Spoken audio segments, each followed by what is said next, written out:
Hey, folks, welcome to Hope Rescue Podcast. I'm Tim, and this is Kimberly, and we've been talking about things not to say. That's right. This is our third episode in the series of Things Not to Say. Here's the beauty, though. We've also shared the things you should say. Right. So we're going to get, and the list today is going to be a list of things not to say to your children. This list could be pages, and we broke it down to 10 things. Yeah. But and we've raised a lot of kids, and now we're helping to raise a lot of grandkids. Yeah, we got the grandkids, and that's even more fun. Yeah, You know, best. they mess up, you just go, Send them "Hey, home. Come here, I love you. You want some candy? You want some candy?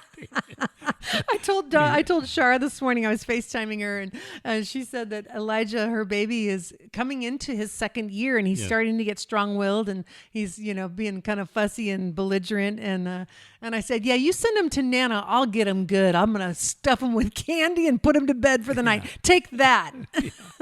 Yeah, that's... it's a joy, but that's not what we're going to talk about. Yeah. Not what not to say to your grandchildren. Say whatever you want.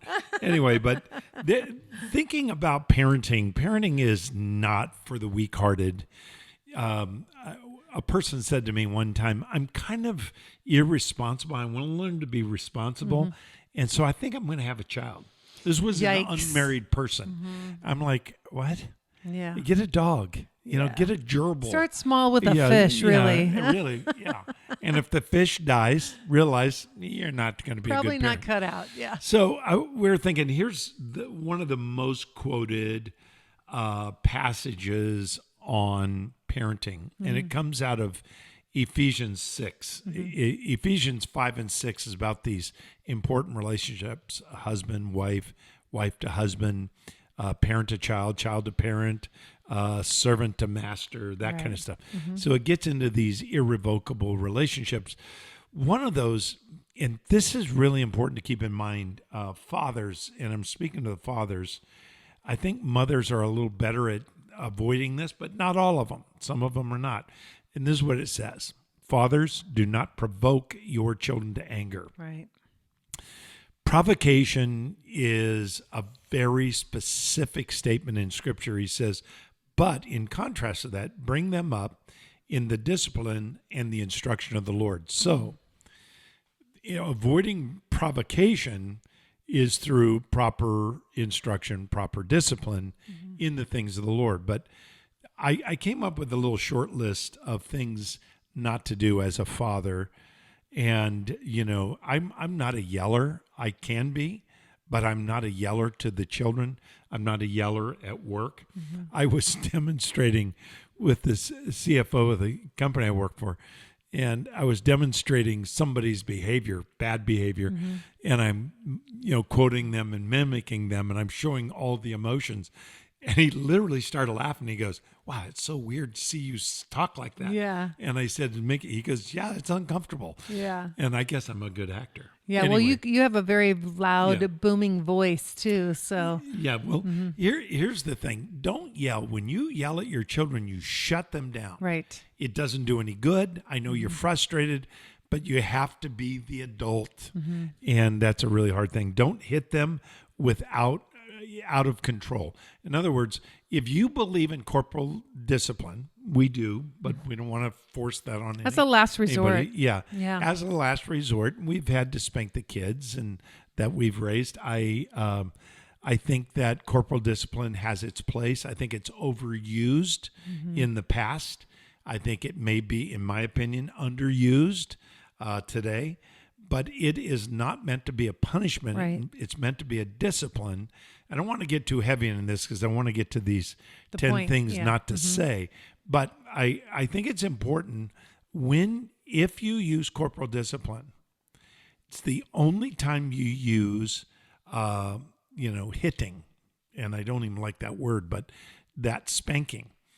And it needs to be controlled. And the only way I knew to have my children know that I was in control is to let them know, number one, here's where we're going to do it always. It's always going to be private, and it's always going to be, you're going to know how many swats you're going to get. Mm-hmm.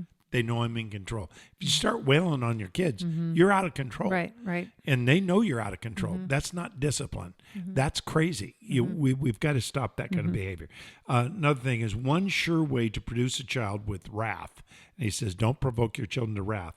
One sure way to do that is the approaching a child as if you are the final authority. And yes, you are the authority, but God is the final authority. And you will produce children that they may obey you out of fear, but they will not grow up. And when they leave your home, they're not going to obey the Lord. Yeah, that's and they good. need to learn that. So any pejoratives you use like jerk or idiot or loser or failure, all of those things produce wrath. And the wrath may not be exposed or obvious demonstrative wrath.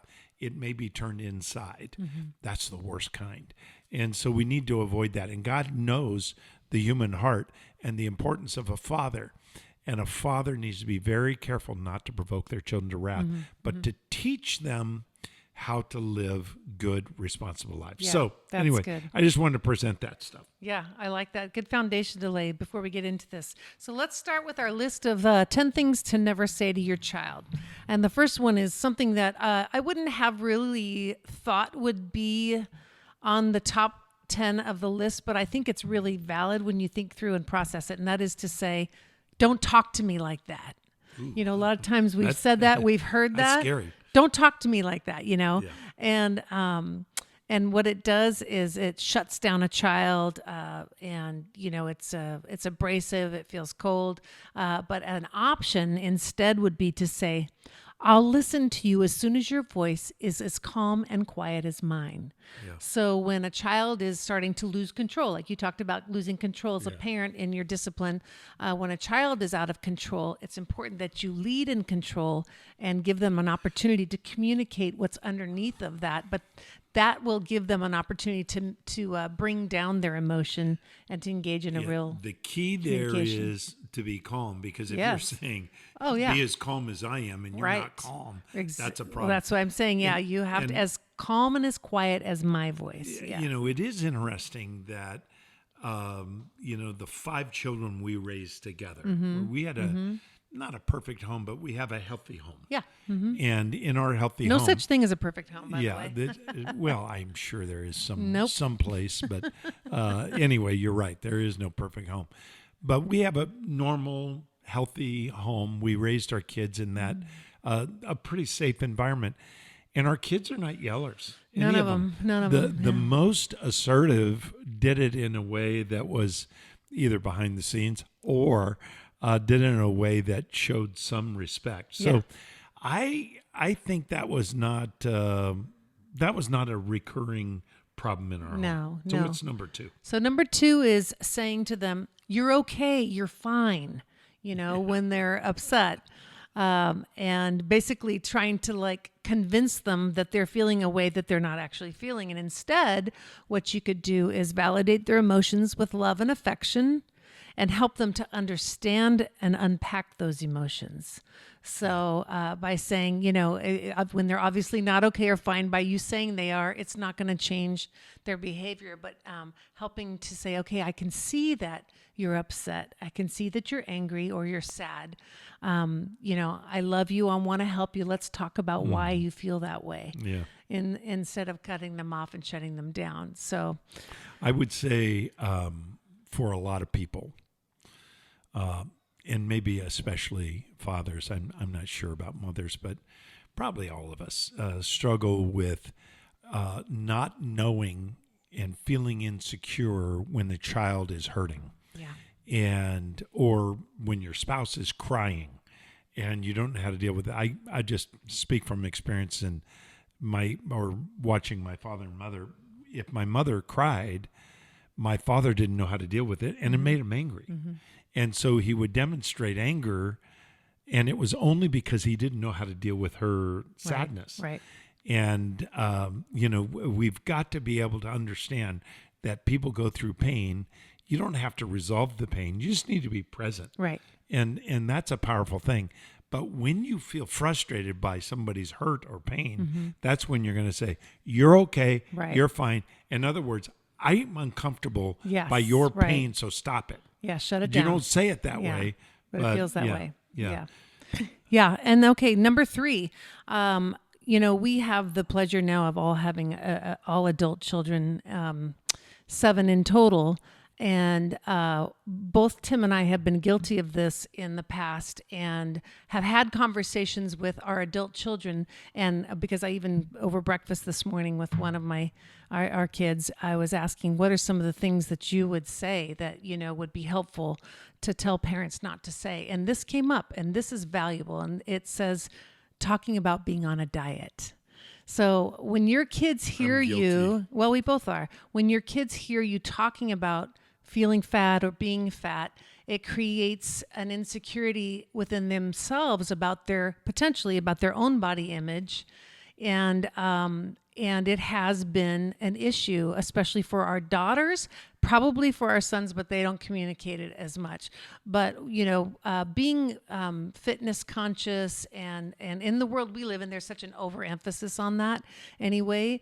And they're getting it all day, every day on social media and with their friends. So to in your home, to be laying a foundation of that at such a young age, they're going to be hypercritical of themselves without you even saying anything if they see you obsessing about that yourself. So instead of using that language of I'm on a diet, I can't eat that, I won't eat that, I'm making it part of your conversation, and wait to be asked, why aren't you having this or that? Then you answer with, I'm just working on getting a little healthier, instead of making it about your body or about their bodies. So that's something that I wish that we had done better, but we're passing it on to you because it's never too late. Yeah, probably my greatest regret with all 7 children is emphasizing too much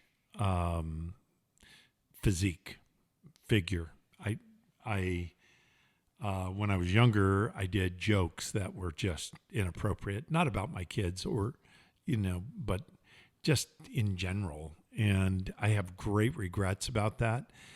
But I wish it was something in my past only, but I still struggle with emphasizing that, dieting, discipline in eating, discipline in exercise.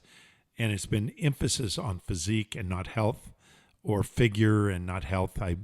I don't berate people, but I have talked about people. And so I'm embarrassed to say that that's true. And I love people that, but it's unhealthy for your children to hear that emphasis on those things that have, this is what the Bible says about, God or bodily exercise profits little, but godliness is profit for this life and the life to come. Mm-hmm. So your bodily exercise has value, but only for this life. Right. And you're emphasizing only that which is temporal. Mm-hmm. Similarly, companion to that, and I don't mean to get too far from this, is to talk too much about financial success or power. Right. Those are things that, Temporal. It's the shallow how approach to life. Right. That's a good way of And putting just it. being too much emphasis on beauty, wealth, intelligence, those things, education, those things are really detrimental to children. We need to be very careful. Anyway, Yeah. that's good advice you gave there. Yeah. Number 4 is one that we talked about in relationship with husbands and wives. And also it matters for kids. And that is to avoid comparison, saying things like, I wish you were more like your brother or your sister. That's one of the things that my daughter brought up this morning too when we were talking. She said, that's a tough one because you don't want to be compared. You want to be in your own lane, And so we have in our 7 children, we have 4 of them that are all first responders in one degree or another. And so they have so much in common, which is one of the things that makes them so close. But they are each in their own lane. So they're not in the exact type of work, but they're on the front line serving. And she was saying how valuable it is to feel celebrated and not compared to her siblings. And so a way to handle that instead would be to say something like this. God made you with unique strengths and giftings that we all admire and respect. Yeah. Instead of saying, gosh, I wish you could get like, frankly, she's very academic and some of our others weren't so much. But by even drawing that contrast, it makes both of them uncomfortable, so why do that? Just focus on the giftings and the respect you have for what they've accomplished. One thing that I've really noticed in our kids, all 7 of them, they're all very creative and in their own way. Some draw, Right. some sing, some speak, Yeah. some have different creative. All of these creativities, some are really good at like social, Building. what do you call it? like Acuity, social, no, social networking. What's it yeah. called?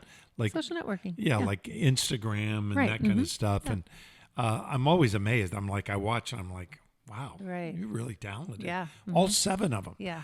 And to compare them, say, wow, that's the best singer, that's the best, that is terrible. Right. Yeah. Yeah. Good point. So number 5 would be something I heard a lot growing up, and I understand it's the easy answer, but hearing your parents say, we can't afford that.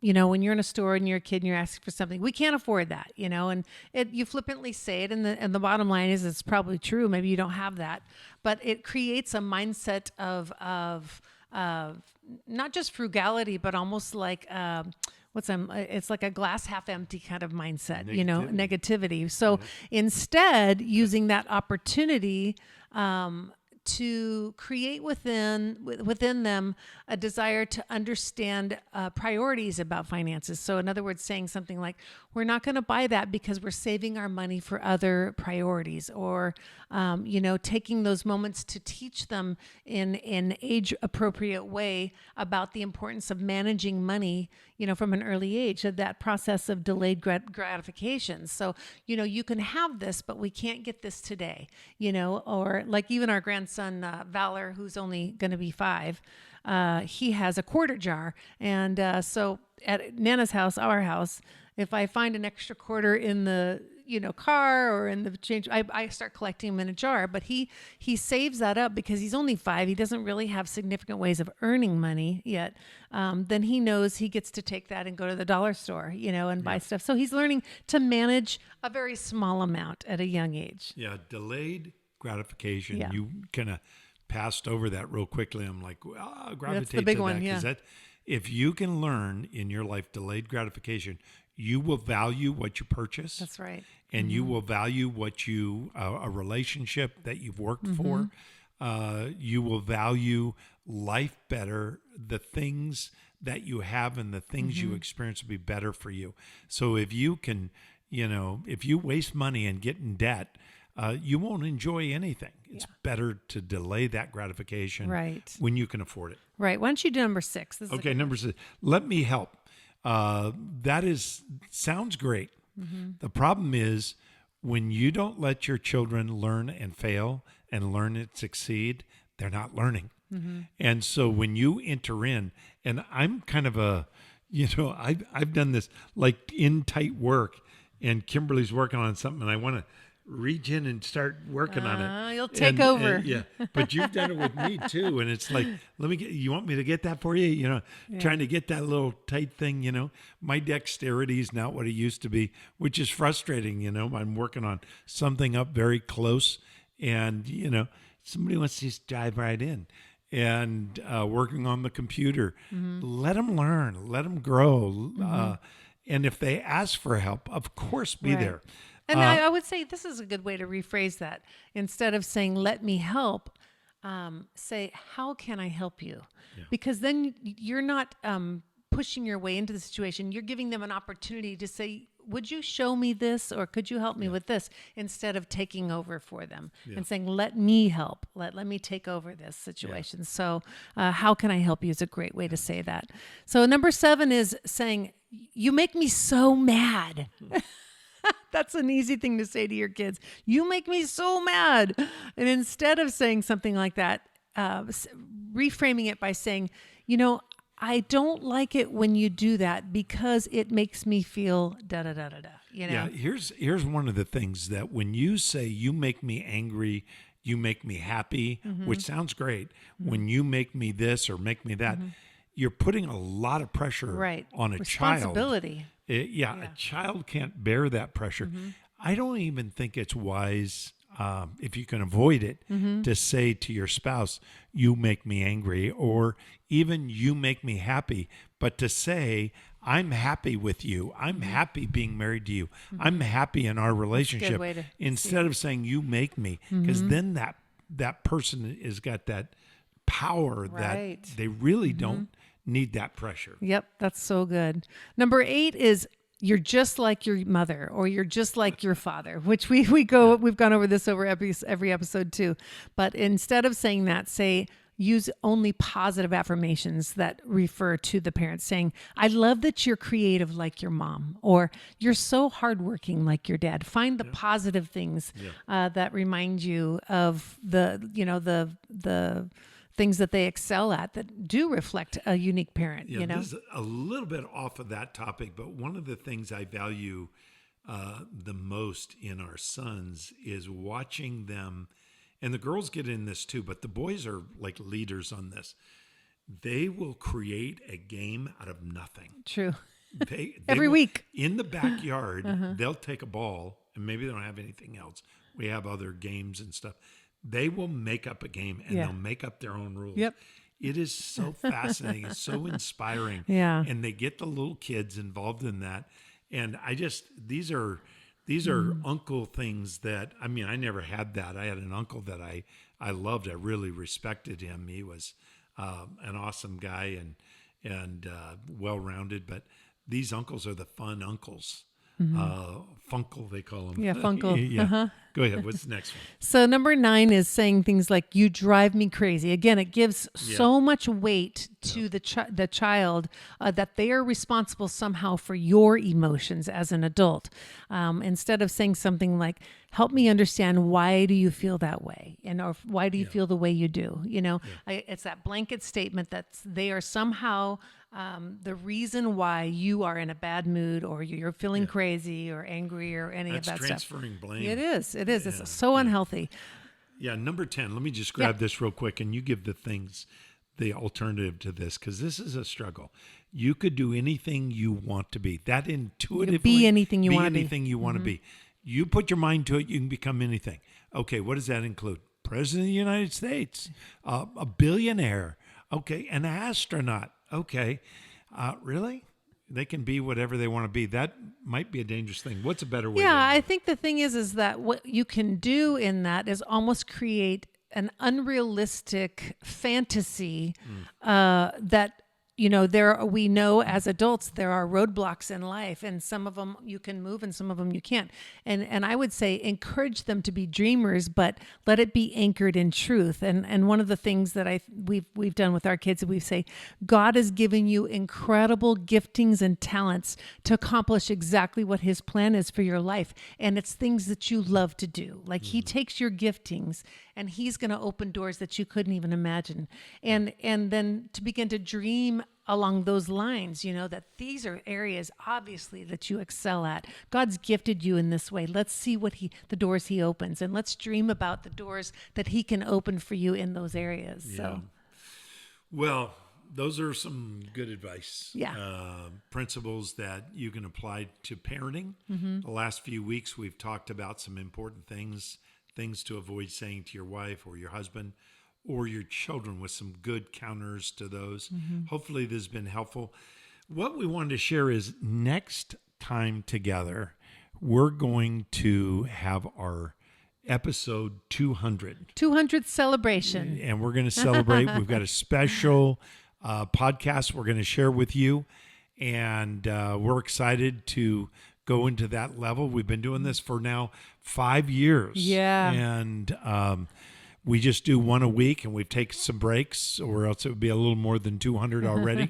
But here we are. We have seen God do some great things. Yeah. Anytime, any topic you can imagine, whether it's finances, parenting, church issues, We love your how feedback. to get out of a toxic church, all those things. We love your feedback. Yes. But also, those resources are available. All those podcasts reside at our website, at hoperescuepodcast.org. You go there, you can watch those old podcasts, and you can just over the years watch Kimberly's Hair color change, hair length change. Yes. Pretty much the same. I'm She's getting a sticking with little gray older. now, though. Yeah, So yeah, she's got the new look and probably staying with that Yep. for a while. We'll see what happens. Anyway, thank you for listening, and we're so excited and thankful that you have been a part of our journey to get to this 200th episode. God bless you. Have a great week. We'll see you next time. bye, guys.